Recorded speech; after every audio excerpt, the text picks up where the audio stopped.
Do you support common sense legislation to help American people, or do you just want to talk over and over about how like Donald Trump deserves to sue a bunch of people? Well, next up, let's talk about Donald Trump suing a bunch of people.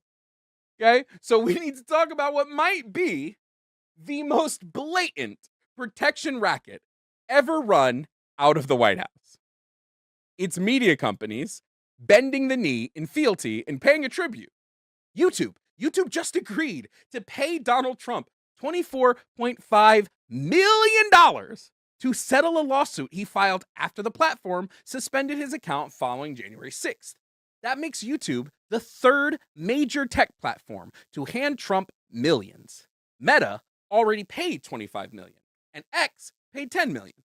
Now let's do the math just really quickly. Just follow me here. That's nearly $60 million that tech companies have paid Trump to make his lawsuits go away.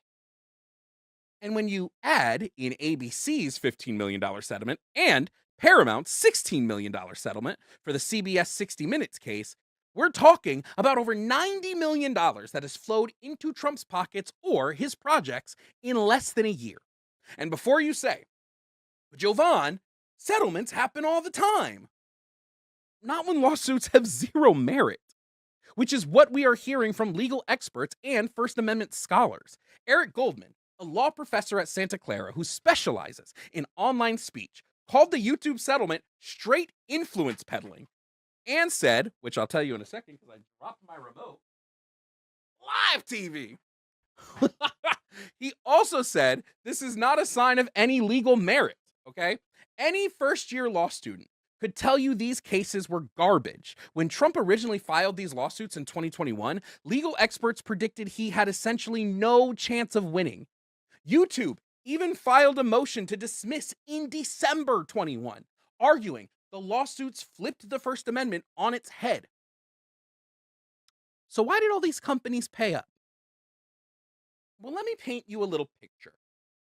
Mark Zuckerberg visited Trump at Mar-a-Lago in November, and during that dinner, Trump brought up the litigation and suggested they resolve it. 2 months of negotiations later, and Meta writes a check for $25 million.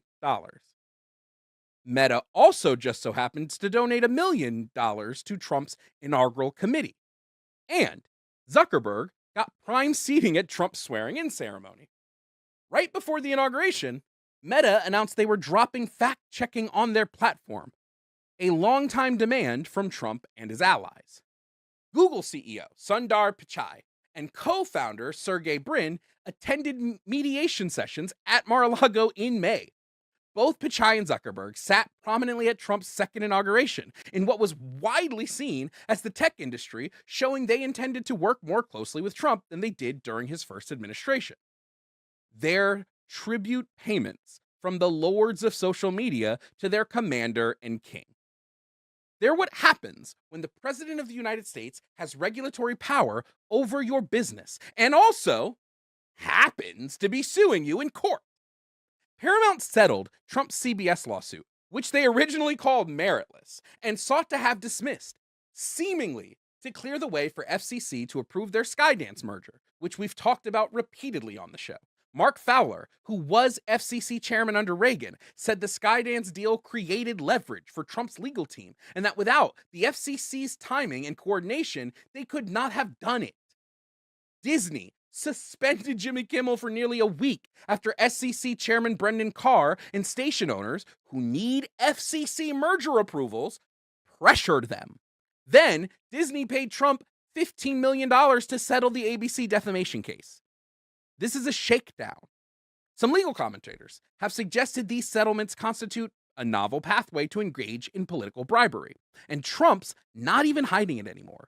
When ABC briefly suspended then reinstated Jimmy Kimmel, Trump posted on Truth Social, quote, "I can't believe ABC fake news gave Jimmy Kimmel his job back. Last time I went after them, they gave me $16 million.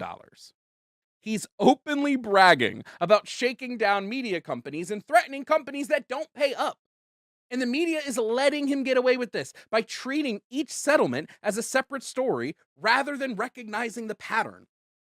Trump has figured out how to monetize the presidency by weaponizing lawsuits against companies that need his administration's approval for something. It's corruption, it's extortion, and we're all watching it happen in real time while he builds himself a goddamn gaudy ass ballroom with the proceeds.